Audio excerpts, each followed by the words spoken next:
Hello students, all of you welcome to your educational channel Pankaj Science World. Students, we are studying the chapter the muscular system and digestive system in human being. तो आज जो है हमें digestive system के बारे में पढ़ना है, मस्कुलर सिस्टम के बारे में हमने पूरा पढ़ा है. तो today we have to study about the digestive system. तो डाइजेस्टिव सिस्टम क्या है, तो इसके 3 पार्ट्स रहेंगे बच्चों. 3 वीडियोस में आपको डाइजेस्टिव सिस्टम पढ़ाई जाएंगी. तो पहला पार्ट जो है आज जो है इसकी वीडियो में आपको डाइजेस्टिव सिस्टम की इंट्रोडक्शन दी जाएगी. डाइजेस्टिव सिस्टम के ऑर्गन्स कौन कौन से, उसके एसोसिएटेड ग्लैंड्स क्या है और इन सब का काम क्या होता है, इन सब के बारे में आपको इस वीडियो में जानकारी दी जाएगी. Therefore watch this video completely. Don't forget to subscribe my channel and if you like the video don't forget to share this video. तो आज शुरू करते हैं हम डाइजेस्टिव सिस्टम. जो भी फूड हम खाते हैं तो उस फूड का हमारे बॉडी के अंदर क्या होता है बच्चों. What happens to the food we eat inside the body. What happens to the food we eat inside the body, यानी कि जो भी खाना हमारे बॉडी के अंदर जाता है तो उसका क्या होता है. तो क्या होता है हमें पता है, there occurs the digestion of food. तो फूड का क्या होता है, डाइजेशन. डाइजेशन होने के बाद जो फूड मटेरियल डाइजेस्ट होता है वो फूड मटेरियल हमारे बॉडी में आता है. बॉडी में आना कि ब्लड में आता है और through the blood it is circulated to each and every part of the body. क्योंकि फूड मटेरियल जो है हर एक बॉडी को, हर एक सेल को जरूरी होता है और वहां तक पहुंचाने का काम करता है. तो दूसरा क्वेश्चन है कि does this food mix as it is with the blood. यानी कि जो खाना हम खाते हैं वो वैसे की वैसे ही ब्लड के अंदर जाता है क्या. क्योंकि डाइजेस्टिव सिस्टम के बाद जो है वो फूड हमारे ब्लड में आता है और ब्लड से हमारे हर एक हिस्से को जाता है. तो जैसे हम खाना खाते हैं वैसे की वैसे ही वो फूड जो है ब्लड एब्सॉर्ब नहीं कर पाता है. तो इस फूड को एब्सॉर्बेबल फॉर्म में कन्वर्ट करना पड़ता है और इसी प्रोसेस को कहते हैं हम डाइजेशन. तो डाइजेशन क्या है बच्चों, conversion of food into the soluble form and its absorption into the blood is called as digestion. Conversion of food into soluble form and its absorption in the blood is called as digestion. Digestion इसका अर्थ क्या होता है कि जो भी food material हम खाते हैं उसका कन्वर्शन पहले क्या होता है, सोल्यूबल फॉर्म में होता है और सोल्यूबल फॉर्म में होने के बाद फिर वो हमारे ब्लड के अंदर एब्सॉर्ब होता है. तो डाइजेशन का सबसे मेन मोटो क्या है, फूड का डाइजेशन क्यों होता है, क्योंकि जो खाना हम खाते हैं वो ब्लड के अंदर एब्सॉर्ब हो पाए. कि ब्लड के अंदर एब्सॉर्ब होने के लिए जो जो चेंजेस उसमें करने हैं वो सभी चेंजेस हमारे डाइजेस्टिव सिस्टम के अंदर होते हैं. तो digestive system consist of 2 parts. Digestive system के 2 हिस्से हैं. तो डाइजेस्टिव सिस्टम के 2 हिस्से कौन कौन से. Digestive system it is consist of elementary canal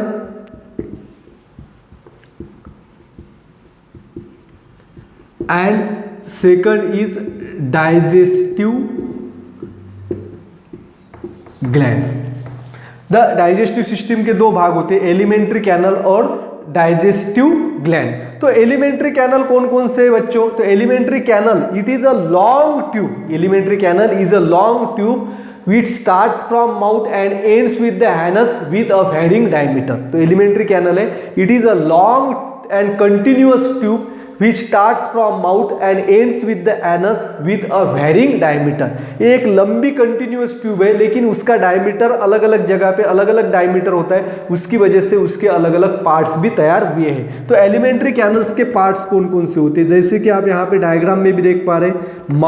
mouth के बाद है इसोफेगस, इसोफेगस के बाद है stomach, then small intestine, then large intestine, rectum and anus. जैसे आप डायग्राम में देख पा रहे हैं, माउथ के बाद it continuous with the anus. Anus के बाद इसका डायमीटर चेंज हो जाता है जे शेप ट्यूब के अंदर, that is called as stomach. Stomach के बाद आता है स्मॉल इंटेस्टाइन, जो है उसके डायमीटर छोटा होता है लेकिन लेंथ ज़्यादा होती है.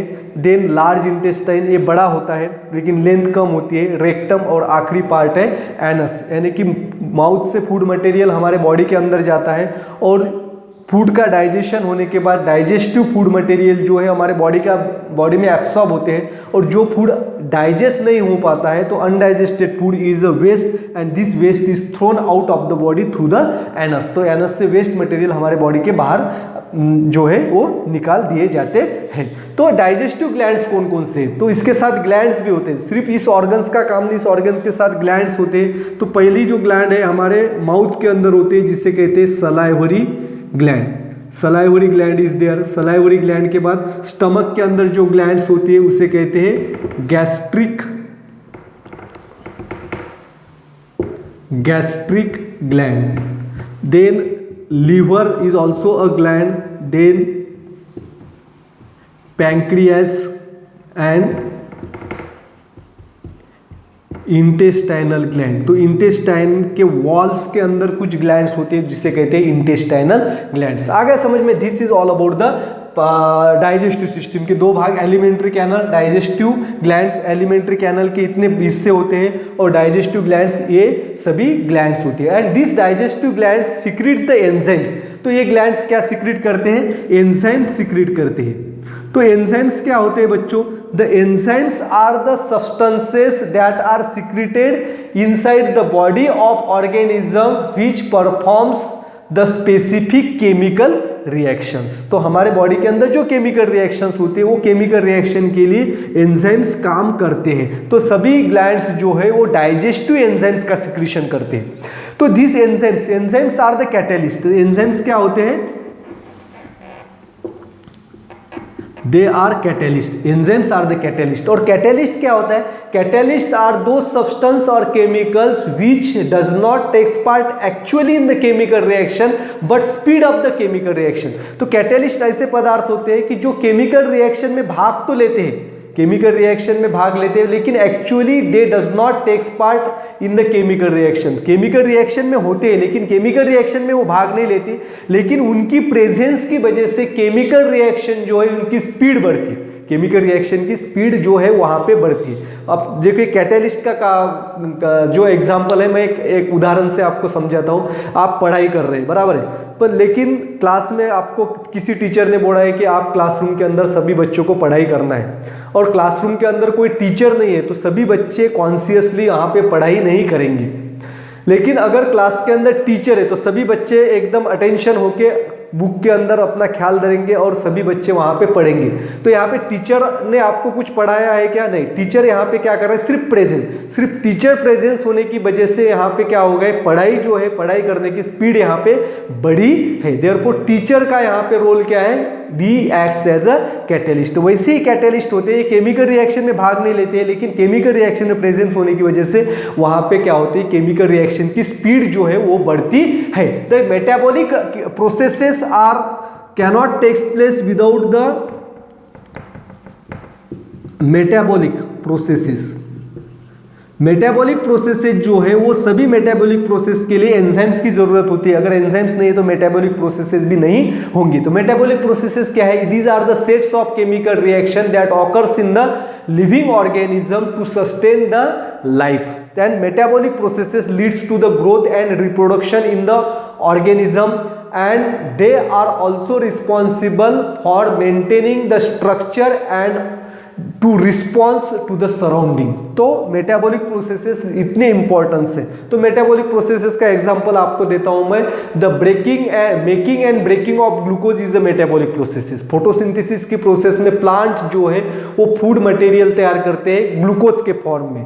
तो ये जो ग्लूकोज तैयार होता है ये मेटाबॉलिक प्रोसेस हुआ है। और हमारे बॉडी के अंदर जब ग्लूकोज जाता है तो सेल के अंदर ग्लूकोज का ब्रेकडाउन होता है जिसकी वजह से एनर्जी तैयार होती है। तो this making and breaking is the metabolic process. और इन सभी मेटाबॉलिक प्रोसेसेस के लिए एंजाइम्स जो है वो बहुत जरूरी होता है। तो enzymes are the special type of proteins. Enzymes क्या होते हैं? These are the special type of protein. Therefore all enzymes are protein, सभी एंजाइम्स क्या होते हैं, प्रोटीन होते हैं, लेकिन सभी प्रोटीन्स एंजाइम नहीं होते, इसीलिए ये कहा जाता है all enzymes are protein but all proteins are not the enzymes and this enzymes are active at the normal body temperature. Normal body temperature में एंजाइम्स जो है वो काम करते हैं। तो डाइजेस्टिव सिस्टम के बारे में हमने पढ़ा है, तो यानी कि डाइजेस्टिव सिस्टम के ऑर्गन्स कौन कौन से होते हैं, उसमें ग्लैंड्स क्या होते हैं, और तो ग्लैंड्स क्या करते हैं, एंजाइम सीक्रेट करते हैं, और this enzymes brings about the digestive enzymes क्या करते हैं फिर, the digestive enzymes brings about the specific change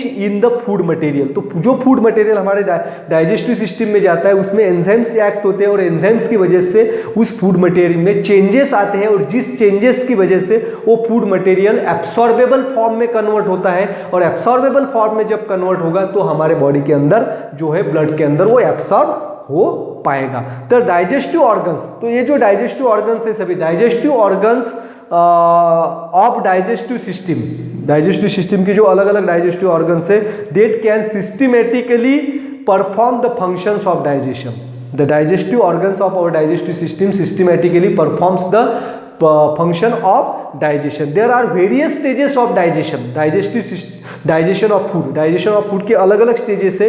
At each stage different organ which perform its specific role. हर एक organ का अलग अलग role है. Now let us study the function and structure of each and every organ of our digestive system. The digestive system के अलग अलग जो organs है उस organs के हम function देखेंगे। पहला जो ऑर्गन है इट्स द माउथ, माउथ पहला ऑर्गन है, and digestion of food starts with the mouth, और हमारे माउथ से ही हमारे फूड का डाइजेशन होता है। तो वो कैसे होता है, तो माउथ के अंदर क्या होते हैं, टीथ होते हैं, दांत होते हैं। When the food enters in our mouth then the process of digestion begins with the function of teeth. The teeth can bite, grind and chew the food material and it converts into the fine particles। क्योंकि जो खाना हम खाते हैं it is the whole food, उसको क्या करता है, बारीक करने का काम हमारे दांत करते हैं। There are 4 types of teeth in our mouth. हमारे माउथ के अंदर 4 प्रकार के टीथ है। तो यहाँ पे हम देख पा रहे हैं there are incisor, then canine, premolar और मोलर।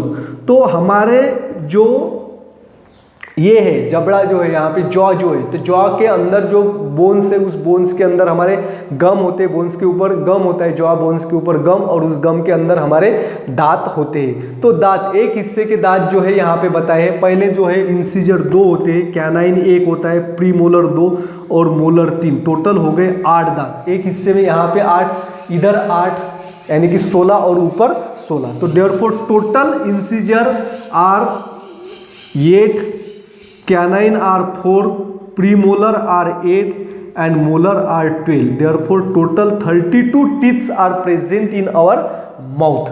तो हर एक बोन्स, हर एक टीथ जो है, each and every teeth performs a function of conversion of food into the fine particles and the role of each and every teeth is different। हर एक दांत जो है इसका अलग अलग काम होता है।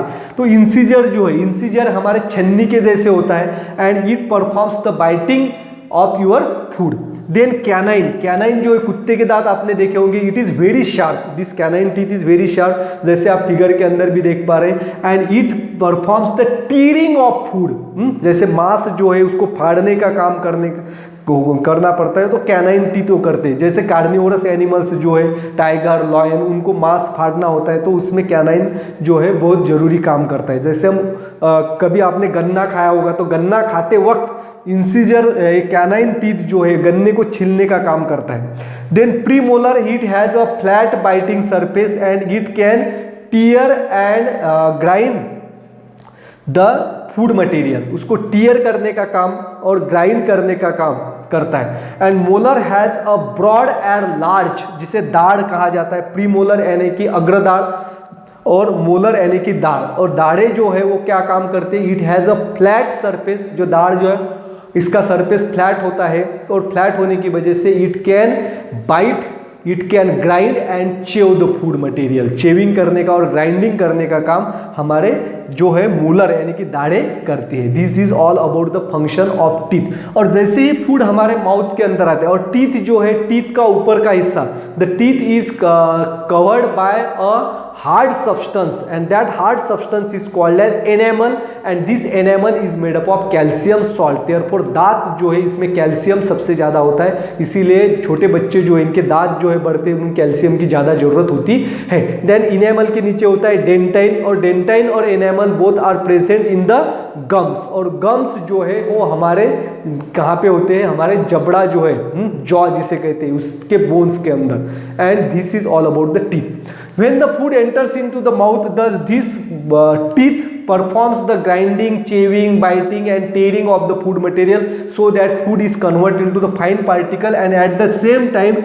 the mouth has the salivary glands and salivary gland, mouth के अंदर क्या होता है, सलाइवरी ग्लैंड्स होते हैं। तो सलाइवरी ग्लैंड्स जो है इसकी पोजीशन कहाँ पे होती है बच्चों, it is present in between the year and neck. हमारे कान और मान जो है इनके बीच में सलाइवरी ग्लैंड्स होते हैं। और this salivary gland secretes the saliva, ये क्या सिक्रीट करता है, सलाइवा, जिसे लाड़ भी कहा जाता है। और सलाइवा के अंदर एंजाइम्स होते हैं, दैट एंजाइम कंटेन्स और present in the saliva is called as ptyalin. तो सलाइवा के अंदर जो एंजाइम होता है वो टेलिन होता है, और इसे हम कहते हैं सलाइवरी अमाइलेज भी कहा जाता है, सलाइवरी अमाइलेज। और सलाइवरी अमाइलेज और टेलिन क्या करता है कि जो भी हमारे फूड के अंदर स्टार्च जो होता है, starch, the starch is converted into the maltose। Starch जो है ये कॉम्प्लेक्स शुगर होती है, और कॉम्प्लेक्स शुगर का कन्वर्शन माल्टोज जो है सिंपल शुगर होती है। तो स्टार्च कॉम्प्लेक्स शुगर का कन्वर्शन सिंपल शुगर में करने का काम ये टेलिन और सलाइवरी अमाइलेज करता है। Therefore while eating you have to chew the food thoroughly.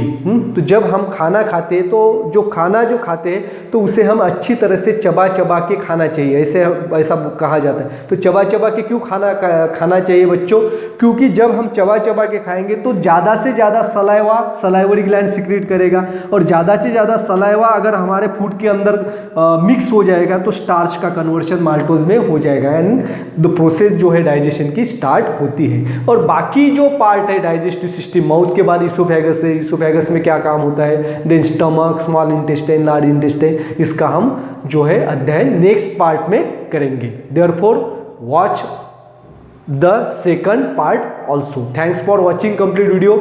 Don't forget to subscribe my channel. Thank you.